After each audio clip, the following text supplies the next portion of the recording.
Sorry, good evening everyone. So, in my view, what could be the three obstacles in growth of India? So, let's take a look.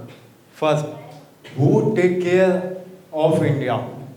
I, your family, my family, no one. No one take care about India. You see, in which country their people are died due to starvation and food. What will be do growing India? And farmer suicide due to any region. So what will we do growing India?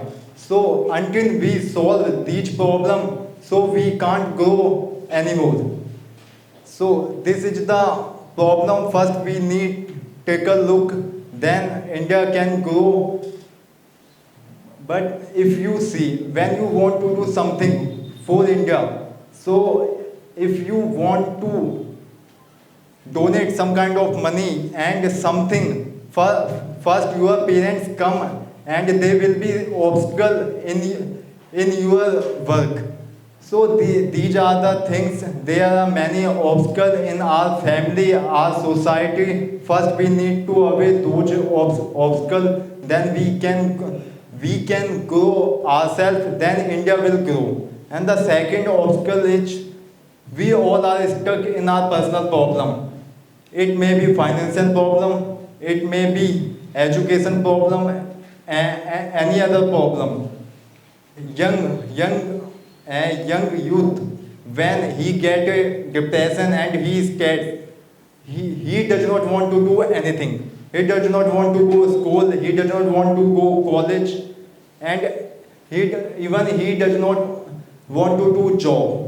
So this way youth is wasting our time. They are always stuck in their problem until we are stuck in our problem and we solve our problem. So how can we think about India?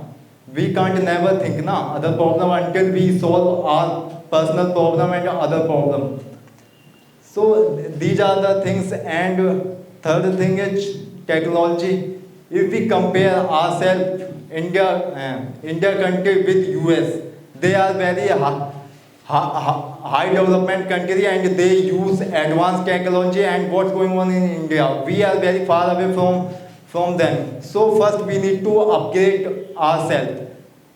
If we go to outside, it's very difficult to handle very large people of India in the traffic. You will face 2 and 3 policemen can't handle the large traffic. So we need to devise a way and where we can use technology. So technology is the things. Until we use technology, we will never grow. So we all need to think wherever we can do something for India. So it would be best for India. Thank you so much.